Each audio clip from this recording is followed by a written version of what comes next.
Welcome everybody to the 55th episode of the Hashtag Invest This podcast. I am your host, Scott Bauer. And today we're blessed to have Joe Cordes with us with Comax Properties out of New York. Joe, how are you? I'm doing great, man. Awesome. Glad to talk to you again. Yeah, absolutely. Joe grew up with his two brothers in Queens, New York, and is the proud son of a New York City firefighter and is a German immigrant. He earned a bachelor's degrees from Brooklyn College and holds a graduate degree from Marist College. Before becoming a full-time real estate investor, he spent 24 years in the New York City Police Department, where he last served as a deputy inspector in their counter-terrorism bureau. When he was 23 years old, he purchased his very first investment property in Rockaway Beach, New York. He then created Comax Properties in 2013 to focus on investing in single-family as well as multifamily homes in Long Island. And since that time, he has bought, renovated, and resold dozens of homes in Long Island. He also provides loans to some real estate investors and occasionally will wholesale a property here and there. Today, he lives in Nassau County, New York, with his wife and two young boys. He likes to be called the King of New York, but today we're just going to call him Joe. So, Joe, how are you, man? I'm doing good. You know, that was quite much colder here than I'm sure where you are. Oh, yeah, absolutely. That's definitely true. It's paradise where I'm at. Yeah. Good for you. What are you? So what's going on? I mean, why don't you tell the listeners a little bit more about your background and kind of what you're focused on now, and then we'll chat for a few minutes. Sure. Yeah. So I've always been interested in real estate. Even like when I was in college, it was kind of a career I was going to look at. Even throughout kind of my whole long career in the police department, like I always had my hand in real estate. Like I said, I bought a two-family house in Queens with my brother when I was young. I'd worked for a few years and got some money together. And, at the time, I had read the Donald Trump book, the Art of the Deal, had come out around that time. And certainly, a lot of people were fired up about real estate. I was as well. And kind of that was like the vision, I was kind of going to have this good job that I could have to earn some money. And then I was going to get going and I was going to jump full-time into real estate, and then what happened is I kind of got really, I kind of loved the work I was doing when I was in the police department. And I got kind of career orientated and studied for promotional exams. And, it was kind of very exciting and it was a great job.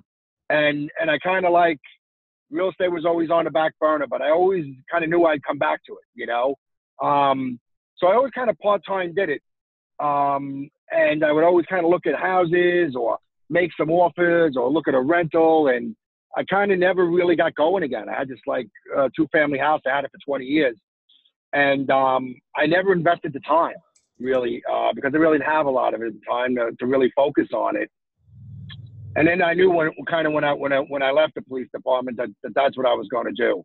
And then that journey was, I thought it would be rentals. And so I had some money and I borrowed some money and I went out and bought a rental and, physically worked on it and hired some subs and killed myself for about 11 months and turned it, it was a full gut rehab and turned it into a beautiful rental. And I still have it now.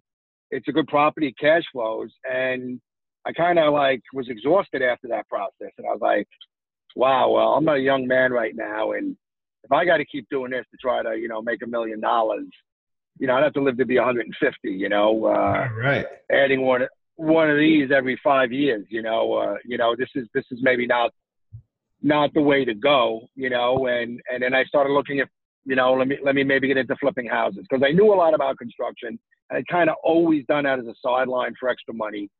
And that was really kind of one of my first big lessons, sometimes you go into it thinking it's one thing and then you realize, well, this isn't going to get me where I need to go. So I gotta change the plan, Yeah. Well, so Joe, I actually, go ahead.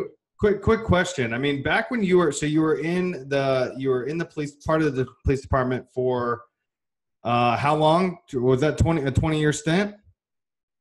Yeah, a little more than 24. I did about 23, 24. I took that job when I was 20 years old though. So I was very young when I started there. Okay. And then So, when I left there, I took a couple of kind of suit and tie jobs initially that really I was not very quickly realized this is not the next step I want to take in my life. right. You know, continuing to kind of just be an employee and grind it out for other people. And that's when I kind of pulled the plug and said, you know what, I'm going to be a full-time real estate investor. You know, and just kind of jumped in and went in 100%, you know. Now, I mean, when you were working these jobs, not only for the police department, which I'm sure you have a pension for now, which is probably, you know, Right. a benefit, but also your other W-2 jobs, did you know, I mean, were you stacking cash at that time, learning a little bit more along the way about real estate investment? Because, you know, it's very easy to say that you can just snap a finger and say, I'm going to be a real estate investor. But we all know that the reality of it is that there's a lot more that goes into it than that. So for you, I mean, while you were working these jobs and you were doing, you were a W-2 employee, were you stacking cash? Were you learning and finding out, you know, about what your next move was? Yeah, well, what I would say, my entire, you know, 20 years at police department, I stacked a lot of cash. That was really what made me really be able to jump without really being super concerned. And you're absolutely right. Like, I have a pension, I have health care. You know, I'm married now with a couple of kids. You know, most people who get real estate take much bigger risks than I do because they don't have that. You know, they just literally quit their job and really, you know, in my opinion, I've seen a lot of people really take a much bigger risk than I have. For me, yeah, it is, of course, a risk because I still need to earn money. And no matter what you make on your pension here living in New York, I mean, you still got to crush it with another salary just to survive out here, you know. So, but I'm not complaining, you know. It does take some of the worry off, you know. And I was able to pay off, you know, my house that I live in and was kind of really set up. Throughout my entire, you know, it's interesting because really, like, all of this information now that's available, like I don't know if we take it for granted, but, you know, like this podcast and, you know, Bigger Pockets and books and mastermind groups and coaches and training, right? I would say even 10 years ago, it wasn't near this amount of information that's out here, right? And it wasn't so readily accessible. You know, I'm driving in a car right now doing a podcast with a guy in Arizona. You know, I mean, this stuff wasn't, you know, you weren't able to do this 10 years ago with any degree of clarity or whatever. So even though, like, I always had a hand in it, it was like reading books. You know, I used to read books on real estate. And a lot of times it didn't translate into what I wanted to do. And a lot of times it didn't translate into New York, you know, which is its own animal, you know, because, you know, this is an attorney-driven state, attorney for everything, very expensive legal costs here. And a lot of times the stuff that I was reading, or even the techniques that some people can use to purchase houses in other areas, I wouldn't say don't work here, but they don't work as well, you know? So it was a little bit frustrating. Now there's so much information, and even here in this market, you know, that now it's much easier.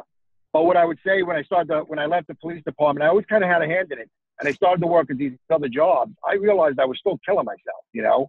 Yeah. I was still doing 10, 12 hours a day. What I would say, each and every one of these jobs, though, helped prepare me. And one of the jobs I had after the police department, I was a salesman and then a sales manager for a solar energy company. It was a small company. And that was really a good place for me to go because, as I like to say, it trained me to stop thinking like a cop and start thinking like a businessman, you know? And those could not be two completely different worlds, you know? And I worked with a lot of young, smart people, and the owner of the company was a smart guy. And I mean, in a few years that I did work there, I worked very, very hard, and I realized I didn't want to do it forever. But it really kind of bridged me now into being a private sector person, an entrepreneur, you know, and a person who had to just go out there and learn how to make money, you know? Right. Now, I want to talk about a little bit real quick, and I don't mean to cut you off there, but I think it's important. No. You know, to realize that New York is a different place. Okay, it is a very different place because it is an attorney state, and it also is extremely expensive. We know things like, you know, the coastal states is in California, you know, even Oregon, and you know, things that come close to the coast of the U.S. a lot of times are more expensive markets. But New York City is one of the ones that is absolutely just insane and expensive. So from a real estate investor perspective, I mean, how do you go about navigating through this to really find deals and to navigate through the attorneys to make sure that you're able to generate income off this? Let's talk about that for a minute. Yeah, well, so that's really kind of one of the first big lessons, right? Is understanding even the finances of it, right? I'd gotten many mortgages on homes I owned and my rental and whatnot from banks, right? But now you're borrowing hard money loans. You're buying these houses. The first property I bought was from a bank. It's kind of, it's his own little niche, those types of properties alone. But what I would tell you is, you have to buy right? That's always the big lesson. My first 3, 4, 5, 6 rehabs, I'm sweating the money on these things, till the end. My first rehab, had the market not been ascending here, I so poorly figured it out. And I'd done a lot of reading, and I'm a crunch the numbers guy. And, I had done a lot of work in advance. I still messed up the numbers. And if the market hadn't been going up, I made, I think, $33,000 on my first flip. I probably would have broke even had the market not been going up. I will give myself a little credit that the flip was done very high level. So there was demand for it. But the market also, in the 7 or 8 months it took me to do that flip, kind of bailed me out. So in New York, you really have to get into the minutia of all the fees. I just had a title bill closed out on a property I bought in Jamesport out near the Hamptons for $17,000 in the title company. There's astronomical numbers. I do some money lending to some people I met in a mastermind in PA, and I see the HUD on those things, and I'm like, I can't believe the difference, Right. And a lot of that, it just has to do with a couple of things. Important thing, if you're going to be an investor in New York, they changed the law here. Real estate taxes, I think we're the second highest in the country behind New Jersey. I think, California might be right behind us in property taxes. And what they did is they finally put a cap on property taxes by limiting it to 2% a year now. So they can't, if a town or a village tries to raise property taxes more than 2% a year now, they will pull their state funding, which is more valuable. So these municipalities down here have to find another way now in order to make ends meet, right? Because they're not going to manage the municipality properly. They're going to continue to do what they do. So now a lot of that will fall on real estate. The fees here on mortgage satisfaction, transfer tax, this fee, deed recording, is astronomical. I had a mortgage record, and it cost me $770. It was like for what they charge per page to file it. I mean, it's unbelievable. And what also happens now is you have attorneys, multiple attorneys, and attorney fees are very high here. And so, that on top of all the fees, and then even just permitting now, in New York now, they need the permit. These building departments and villages need the money from the permitting. And now they hire teams of inspectors. They are out there on the hunt looking in a couple of villages here now and a town. A friend of mine that owns a permit expediting company. They go on the MLS now and they look for ads, right? What do our ads say all the time when we rehab houses, right? Everything's new. 200, amp, new service, new boiler, new roof, brand new kitchens and baths, and we put 25 photos. And then now they scroll through the multiple listing ads. They see those ads. Then they pull up and they look and they go, no building permit was filed here. And they'll file a stop work. Yeah, this gets nasty. And then they file a stop work order on you after the fact, and they tie your house up. And now you're investing. You got a hard money loan. You got the house. You didn't, if you didn't pull a permit, now what happens is you can't sell a house. You're paying a hard money loan, and now they'll double down to torture you because you didn't file a permit. They double the permit fees, and next thing you know, you got to pay $5,000, $6,000, $7,000 just to get out of the house.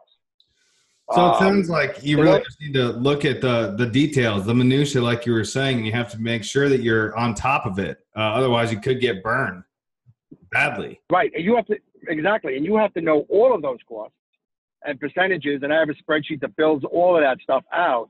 So when I make an offer on a house, I have to be buying it right, because you really need a lot of room in these houses. Forget what you're doing on the rehab. You know, you also have this other whole side of it that you have to really know your numbers, because the numbers can go very south on you. And you really, in most cases here, have to pull permits because the downside to not pulling permits here is huge. You know, it's just absolutely huge. Not yeah. Are you Yeah. primarily fix and flipping then, or also in rentals? I mean, where's the primary focus for you in New York City? I mean, the primary focus for me still here is where I can make the most money. Is rehabbing, you know, buying, fix and flip, and then reselling. You know, the margins are still good. The rental properties are very difficult here. I've kind of started looking at some rental properties out of state, because I do want to start, you know, having some passive income. Yeah. Because, you know, the rehabbing is a grind. It is a grind. It beats wearing a suit and tie, being in an office all day. I will tell you that. But it is a grind. So, you know, I am looking to try to get some passive income. But here, you know, a person buying a property here as a rental who can get like a 5% cap rate is like jumping up and down. That's awesome. That's the reality of the market here. You know, you got to have a lot of money invested to get a decent rental, or, you know, at a 5% cap rate, you know. So I really, you know, thought rentals would be more of a part of my business, which they will be, but probably not here in New York. You know, just for that reason. And that only makes sense. Yeah. And, you know, probably Arizona better cap rates than that. Most places do, you know. But, and then the other thing I would tell you is I looked at wholesaling here. I wholesaled 3 properties this year, a few last year. You know, the challenge to wholesaling in New York is the attorneys. You know, The last house I wholesaled, there's 4 attorneys on a wholesale. 4 attorneys, right? Because I have one, right? And the sellers have one. And then the guy I'm wholesaling it has an attorney. And then if that person takes a hard money loan, he's got an attorney from the bank, right? Whoever he's getting his hard money loan from. And to get 4 attorneys to even cooperate on a closing date, you know, can literally take you 3, 4, 5 weeks, which in my last case, it took 5 weeks for 4 attorneys. And now I'm the person who's buying the property from the owner. And they're like, the title's in, what's going on? How come we can't close? How come we can't close? And I don't like being in a relationship where I feel like I'm being dishonest or misleading people, right. You know? And on my last one, I had such a total loss of control. And these were very good people, and I had a great relationship with them. And I kind of felt bad about the whole thing, you know, and I was very honest with them. But I don't like that loss of control because it's my reputation, you know? Right. And if you'll see on my website, you know, I'm not hiding. My picture is there. My name is there. You could find me, know everything there is to know about me. And that's kind of what I sell. You know, I'm that guy who's going to come shake your hands. So that's why wholesaling here, some people do it. I don't love it here. I don't love it because it can hurt your relationship with your buyers, you know. It sounds like that, but honestly, Joe, it sounds like if I'm going to be in New York City, I need to be an attorney, right? I mean, that's where that seems like the place to be. There's plenty of them here. I'll tell you that much. You know, there's that old I don't know if you ever saw the movie Philadelphia with Tom Hanks and Denzel Washington, and they're both attorneys, you know. And he says, oh, you know that old joke, right? You know, what's 100? What do you call 100 lawyers chained up at the bottom of the ocean? You know, and the answer is a good start. You know, it's just a joke. You know, and I have a lot of good friends, good attorneys, and whatever. But you know, it is what it is. You know, it is what it is. Everybody has their thing in their market, right? Right. And the thing in my market is everything's run by attorneys. You can't make a move with an attorney. You cannot sit. So here's an interesting thing too is, you know, you show up with you want to go buy a house from you go to a estate sale or whatever, you're going to buy a house in probate or even just a lead you get, you go out and you meet somebody and they want to move on. Then you have a contract in your hand, right? Non-attorney state. Here's the contract. You sign it, right? Boom, boom, boom. You're out the door. In New York, it doesn't work that way. Here, the seller's attorney sends the buyer's attorney a contract. So if you try to say, hey, I'm going to send you a contract to sign, or here's a contract to sign, everybody knows it here. Everybody's like, no, doesn't my attorney send you a contract, right? So it's kind of different. So what ends up happening is it generally takes about 2 weeks to get a contract signed, because the attorney will send it to your attorney. Your attorney will not like things that are in the contract and cross them off. Sell them back to the seller's attorney. Seller's attorney will not like things. He'll cross them off. So there's this kind of 2 week period. And sometimes in that 2 week period, you'll also get other people. They're seeing other people, right? Because nothing happens till the contract is signed. So it's very competitive here, because there could be another 3, 4, 5 people through the door. And then they say, oh, well, I have a contract. They use your contract now to try to get another person up $5,000, $10,000 on the property. And, it's just another thing you have to deal with, Joe, I think I know the answer to this question, but I'm going to go ahead and ask it, because I think it's important. But what would you say is the biggest obstacle that you've faced so far in your real estate investing career, and why? Now, like I said, I think I already know the answer, but I'm going to let you answer that. Well, I'm not going to say it's lawyers or the environment here in New York. I'm going to say it's my own mindset. Maybe I think that was what you were thinking, but maybe it was my own mindset, really, on how to be successful in this business, and how to be successful in just being a business person, rather than, you use that term a few times, like a W-2, right? Mm-hmm. Listen, it's great to have a pension, and like I said, in healthcare, and I'll never knock that. My father was a firefighter. His father worked for the Department of Sanitation. I come from a family of kind of like civil servant, frugal living, watching the pennies, very conservative, And sometimes I have to struggle with fighting that impulse, and as they say, whatever, stepping over dollars to pick up pennies, there's a lot of expressions. That's really the mindset that I always struggle with, not getting caught up in the nickel and dime stuff. For me, that has been the biggest challenge. And that's why I like to hang around with people like you and go to masterminds and think about people who maybe aren't burdened kind of like with those old ways, of thinking.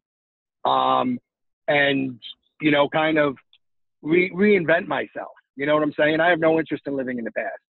I have an interest in, meeting and speaking with successful people who think differently. And I guess that's really my answer, Yeah, that's really been the biggest struggle for me. That's really a massive thing to realize that, right? I mean, the mindset is literally everything. Can change everything on your direction, where you're going, your experience of life. It all starts with your own mindset. So, you're the product of the 5 people you spend the most time with. I forget who wrote that or where I read that, but that's such a true statement, right?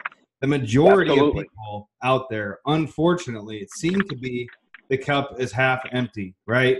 You look at the news, you look at the, any sort of in the public space, everything is negative. The whole world is coming down. Right.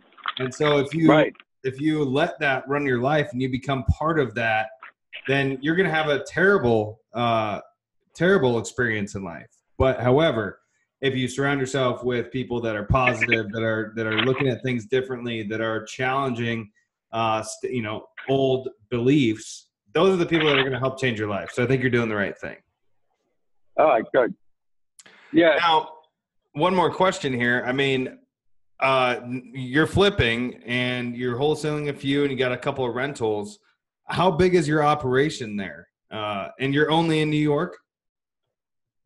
I'm in Long Island predominantly, but it's a huge market out here, huge market out here. And there's a couple million people live out on Long Island. There's 8 million in the city. I'll look at some properties in Queens and Brooklyn, a lot of competition. But it's there's a reason they in that song, New York, if you can make it there, you can make it anywhere. It's where everybody comes. This is where the people come to grind it out. And so there's just tons of competition here. There's people here who flip houses and make $10,000. They won't give up. It's just like a lot of tenacity here, you know, and so you have to kind of compete against that, you know. I guess I lost track of what your question was. Well, it just is how large is the operation? Is it just you? I mean, my operation. Solopreneur? Right. So yeah, no. So it's me and my wife. My wife does a lot of the marketing stuff. I have a full-term guy who runs my rehabs and manages my subs, and you know. But I mean, I did 10 houses last year. With that and making a pretty good dollar doing it, you know. I mean, I am in the mode of scaling. You know, I've done more every single year since I started. But now we're kind of hitting a point here where, not that I'm setting up the systems to scale, but I haven't really jumped yet. And now we're kind of definitely coming into a slowing market here and a little bit pressure on pricing. And I wouldn't say it's going down, but it's flattening. Mm-hmm. And so I'm kind of keeping my eye on that, you know. So I mean, the goal here is to scale. Would I say that I've taken my foot off the gas a little bit here in the last 4 or 5 months? Probably, based on what's going on here with the market conditions. Mm-hmm. I mean, a friend of mine is like literally like getting out of the business. He's panicking, you know. And he does a lot more than I do. And I know another person now who's going to get into training. He's very, very concerned. I don't think the sky is falling at all. I think there's money to be made here. I think you have to be better at your game. You have to tighten up everything. And I'm excited because I think what's happening here too is going to shake some people out of the market. Absolutely. You know? That's positive. Yeah, it's going to shake, you know, maybe the beginners. The stuff that goes on with permitting now, you know, people don't have a stomach for that either. That is another hornet's nest of pain, you know, and you got to be able to suck it up, you know. I mean, you just do, you know. I wouldn't say it's easy, you know, but I always say I don't want easy. I want worth it, you know. It's never been easy, so I'm used to it. But it's good, you know. I enjoy the business. I enjoy the people I meet, you know, and I do want to scale my business. But right now, I think I did the 3 wholesales last year, and I flipped 7 houses. I made a pretty good run at it. You know, I mean, I got a flip now. It's going to close on Monday. Was my best flip ever. I've got about $85,000 spread on it, you know. Good for you. I mean, yeah. So, you know, staying there in New York, you know, that you'd mentioned that there's competition out there, that, you know, some people are getting out of the market. You personally like the market and staying in there, and, you know, the competition, the people, all the above. But what is your thoughts on investing in other markets other than your own? You know, if you were to invest outside of New York, you'd mentioned it earlier in the call. What's stopping you from doing that? Yeah, well, it's definitely something more and more I'm considering. Because to be quite honest with you, like I said, I go to the, you know, a lot of events like you do, and I was in a mastermind out in California, must have about 500 people there, and they you know, they said, everybody raise your hand who operates in a state, an attorney state. And out of the 500 people, there must have been about 11 or 12 of them, you know? And everybody else operates in a state where it's easy to operate, right? Everybody goes through a title company. And in speaking with people, it seems like that might be a move. And that is something I actually started to look at. I started to look at a little bit here in New Jersey and Connecticut. Actually, a guy that I had purchased his house, it was his uncle's estate sale. He's a real smart guy, and he's in Connecticut, and he's interested in maybe getting into the business. He's getting his real estate license. He owns a couple of businesses already. And although it's not too far from me, it's close enough that I think that might become now a new market for me. Connecticut, I know that in New Jersey, there's less competition, and a few of my friends are actually starting to do some work over there. Well, that's good. I mean, yeah. And so I like what I hear when you say that there's continuous improvement. You know, I think that it's almost a false, it's not false, but the idea where you have to scale your business to be this massive business in order to be successful and enjoy what you're doing is something that I heard and thought needed to happen for the first 4 years I was in the business. Like, man, I just need to grow. Right. I need to be bigger. I need to add people. And the reality is Yep. that if you're just making continuous improvement, and like you had mentioned, you enjoy what you're doing, you like the people that you're with, you enjoy your life, right? That you don't need to grow to be massive and have all sorts of people, and you don't have to do that.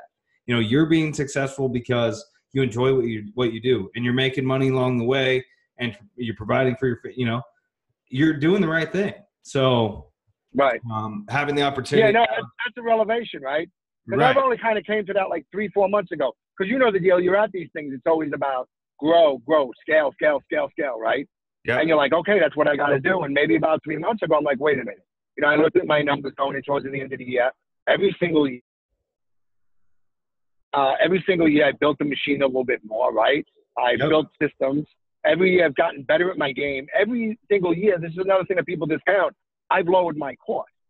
I've done my rehabs quicker. I found better contractors. I found better suppliers. So, those are other things that I focus on in a difficult market. Well, maybe if I can make double on this flip than I used to, then I don't have to buy 2 houses, right? Right. And I can make just as much with 1 house if I do it better. I get it in and out of these houses now in 8-9 weeks sometimes. And I'm not talking about lipstick stuff. I'm talking about $80,000 renovation. I get them done in like 8-9 weeks. And that is a real competitive edge. That's a real competitive edge. Yeah. So it's not just about scaling. I do agree. Listen, I want to make $10 million. If I can. And maybe that's what I aim for. But you just can't fall into what works for everybody. You gotta operate in your own market, and listen and talk and see the signals that are coming at you, and respond accordingly. Yeah. Right. I want to shift just real quickly on the market itself. Obviously, we've been and it may be different in New York. I'm not entirely sure, but since the 2008, 2009, 2010 fallout of the market, where here in Phoenix, we lost 50% of value, and across the country, people just lost everything. We have seen a massive, run of positive growth, not only on home prices, but on rents, on, the whole entire real estate community has seen an increase in value over the last, 5, 7, 10 years. So where do you think we're at right now in the market? What are you seeing in New York? Where do you think we're going to be 5 years from now?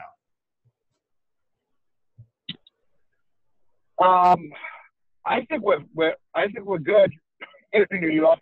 I got to be honest with you. The market is about right now where it was. It didn't quite get to where it was at the top, but it's pretty close to where it was. The interesting thing is through the entire financial crisis, right? That was kind of the epicenter. Was New York, Wall Street anyway. Apartment prices never dipped in New York City. They continued to rise. They never stopped. And when everybody else was getting crushed. I don't buy apartments in Manhattan because they're, entry points, 1.1, 1.2 million for an apartment now anywhere in Manhattan. But, it never dipped. But certainly out here in the boroughs, Queens, Brooklyn, the Bronx, and out here in Long Island, people got their butts whooped, just on par with probably the rest of the country.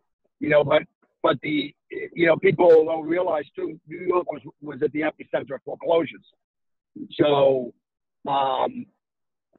Florida and New York, I think, are still have the most foreclosures. During the financial crisis, we were at the worst. So there's still that lingering effect here. There's still bank-owned properties here. They've never gone away. I talk to people in other markets that's like, oh, there's really no bank-owned properties. There's still short sales that get done here. There's still tons of houses going into foreclosures. A friend of mine does some loan modifications. He said 2 months ago he mailed out the most letters he's mailed out in years. He's starting to now see 120-day late. It's 120 days here in New York. 120-day lates on your mortgage are starting to all pick up again. So I think there's just a lot of pressure on people here, on homeowners, right. With taxes. there's, I think a lot of people are underestimating this tax bill that was passed. Not political statement at all. It is what it is. This is the new tax code. It really hurts people in New York, New Jersey, Massachusetts, high-paying California high-paying states, because everybody's property taxes are north of $10,000 here. And now they limit what you can pull on your state. Your income is taxed at the state level here. So you used to be able to deduct what you paid in state and property taxes. Now they limit it to $10,000, right?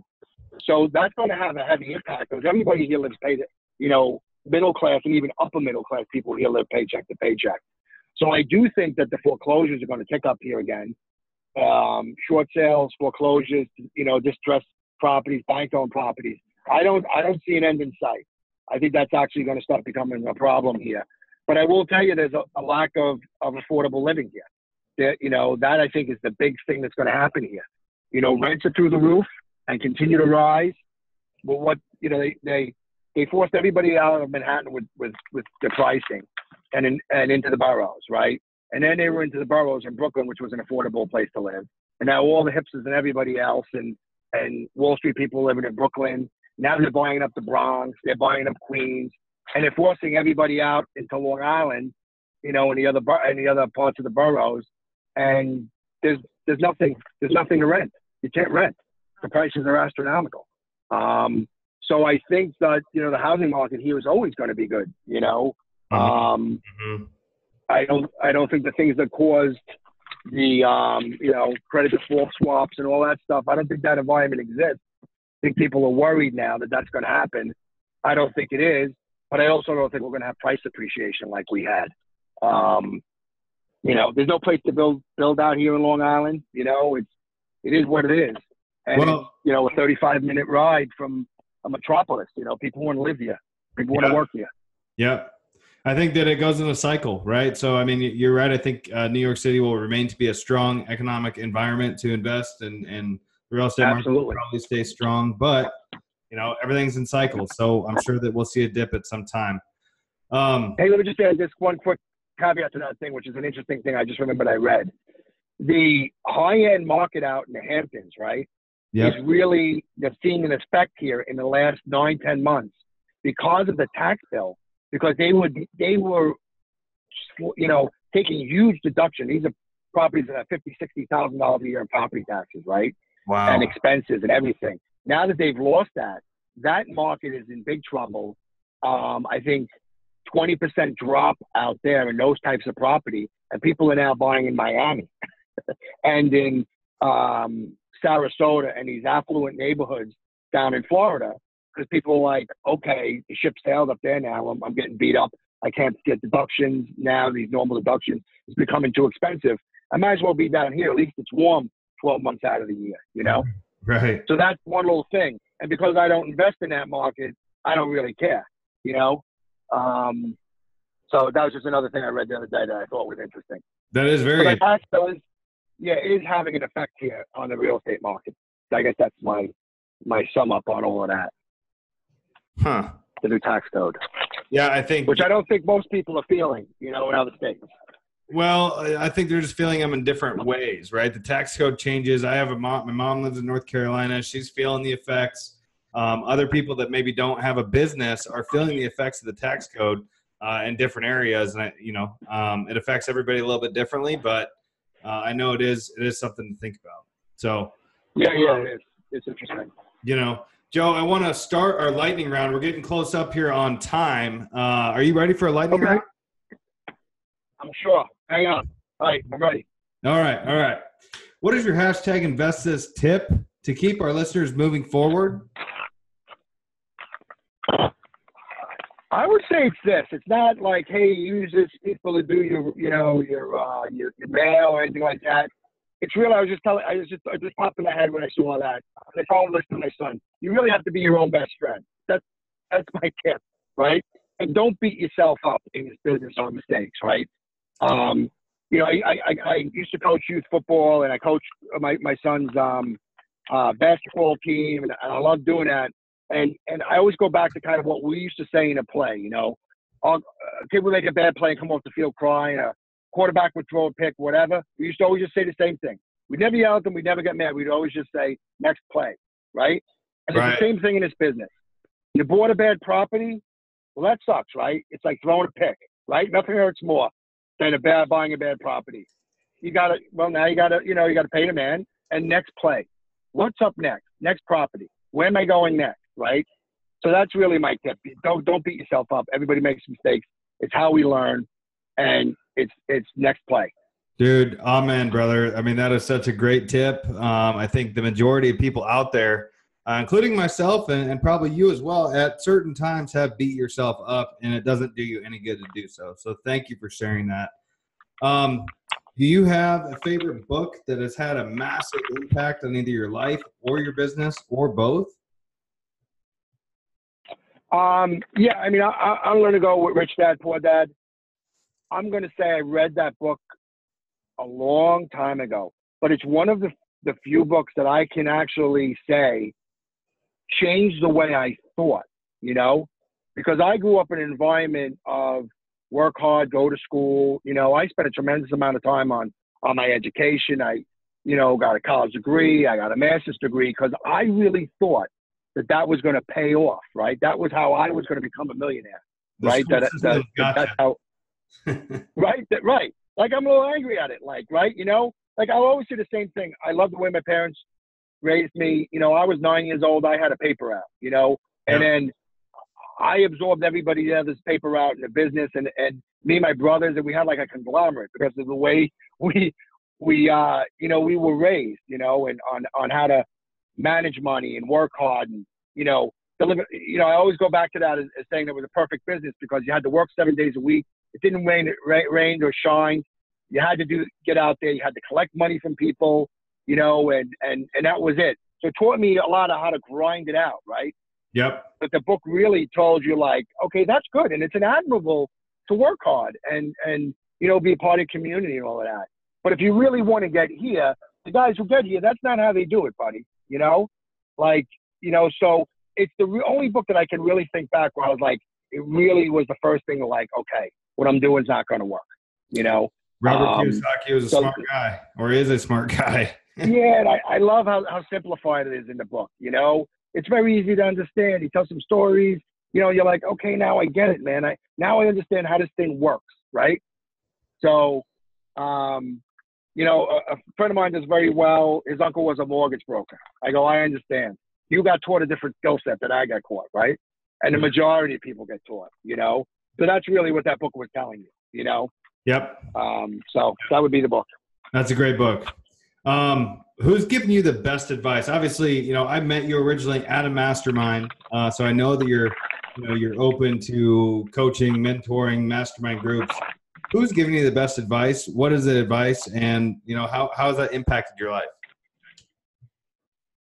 I will tell you the best advice I got was at a mastermind, and I'll give him a shout out, Justin Williams. I was in his mastermind group a few years ago. Yep. I don't know if you know Justin from California. Yeah. Very good investor. And seven-figure flipping, yes. Yeah. And, sometimes it's the little things you pick up in this mastermind, right? That's what I always like to say. It's not the big secret about how to get leads. It's like the one thing someone will tell you. You're like, yeah. And he had told me, he told me, he said, Joe, you got this whole thing wrong. Like, you got to fire yourself, right? At that point, like, I was still even, like, working on houses a little bit myself because I thought that's how you win. And he would always say, you got to fire yourself. You got to fire yourself. And then he took out his phone, said, hey, well, how much money do you want to make? Back then, I had lower aspirations, right? I think I said, I want to make $400,000 a year, right? And he took his calculator out for $400,000 a year. He goes, the average person works like, what, 2,000 hours, right? A year with a couple of weeks off vacation. And he just divided it, right? And he said, oh, you got to be making like $2,000 an hour here, Joe, right? To make the $400,000 you want to make, right? Or $2,000 a day, $2,000 a day, right? He goes, how much can you pay someone to work on a house? I go, I know, I get somebody good for $2.25, $250. He's like, okay, well, you're about short $1,750 every single day. You're not going to get there. It's a very simple thing. And I do that with people even now that I talk to who are new investors. When I see them working on a house or wasting time with something, I go, it's the old, what's your time worth, right? So the lesson also to me that was like, I have this plan, this vague plan. I didn't have a set goal. And I thought, oh, I could get there. But I didn't do the math, right? And the math is easy. Just divide how much you want to make by how many hours you're going to put in. Pretty easy. You know, you got to crush it, you know? I mean, you know, it's this, when you think of things very in the simplest way possible, clarity comes up, right? So, Joe, I mean, I really appreciate you sharing that. I need to listen to that even more myself. So that's Right. great advice. How do you like to give back, Joe? You know, I give back now through coaching. I've done that now for about 6 years. I coach youth football for, you know, my local community team for 4 years. And like I said, now I teach basketball. You know, I really love that experience. You know, I feel like we're a positive role models for kids when there's less and less positive role models out there. And so that's how I like to give back. You know, I'll always say I can close my eyes and I can picture my old football coach when I was 10 years old. I remember the shoes he used to wear. You know, I mean, and I think that when you're young and you're involved in kind of youth athletics, those things stay with you a long time. So I always like to coach with good people, and it's not just about coaching, you know, the sport, it's about coaching for life. And so even stuff that I've learned in this business in the same expressions, you know, I say stuff that I hear on podcasts to my son and kids at the game, and my son laughs at me, you know, like, would you listen to another podcast? You know? So I'm like, yeah, you know, I learned that one in a football thing. You know, why is the windshield of your car bigger than the rearview mirror? Because where you're going is more important than where you've been, right? and that goes for youth athletics, and it goes for this business, and it goes for life. So that's how I like to give back, really, through coaching. Man, you know, you're impacting people, and you're right. I can remember my hockey coach growing up. I remember, you know, how he showed up to practice every day. He was there for every game. His attitude, his, you know, what he gave to us as kids to help us grow into adults. And I mean, it just, you're making a massive impact. So thank you for doing that. If the listeners want to reach out to you, Joe, to learn more about your operation or figure out how they can get involved with you somehow, where can they find you? I mean, if you go to my website, all my information is on there. My direct email is on there. It's jcordes@comaxprop.com. The phone number there, like I said, I'm a small shop, so that kicks over to me, to my direct cell phone. You know, I'd be glad to help out any of your listeners. Anybody have any questions or need any kind of help? I love talking to other real estate investors. I learn as much sometimes as I'm able to help out. Absolutely. My website, I didn't say, which is www.webuyhousesfastlongisland.com. And we're gonna make sure to include all the contact information in the show notes for the listeners if they want to reach out to you. And Joe, man, I really appreciate you being here today, kind of sharing, you know, everything about your operation, going from the police department, a W-2 job, just kind of dipping your feet into real estate to making the full jump after your career as a police officer or in the police department, you know, and kind of some of the struggles you're going with, you know, just being in New York City and how, you know, why you're doing it. You know, I really enjoyed the fact that you know, you like the people that you work with. You don't want to be a massive shop because it's not all about the money for you, it sounds like, but instead you enjoy what you're doing. And that's, you know, that's very positive. Right. You know, you really shared a lot of great information with us today. And like I said, I appreciate you being here. Any last words for our listeners? No, man, I really appreciate you taking your time too. I know you're busy and you got a lot of balls in the air, you know, and I'm glad we were able to connect again and chat, you know, and I hope to see you soon. I'm sure I'll run into you at a mastermind somewhere. Yeah, absolutely. And, you know, I'm always here for any help I can offer you. But you know, for now, we'll say goodbye to the listeners and we'll talk to you real soon, Joe. All right. Thanks again, Scott. Have a good one. Okay. You too. See ya.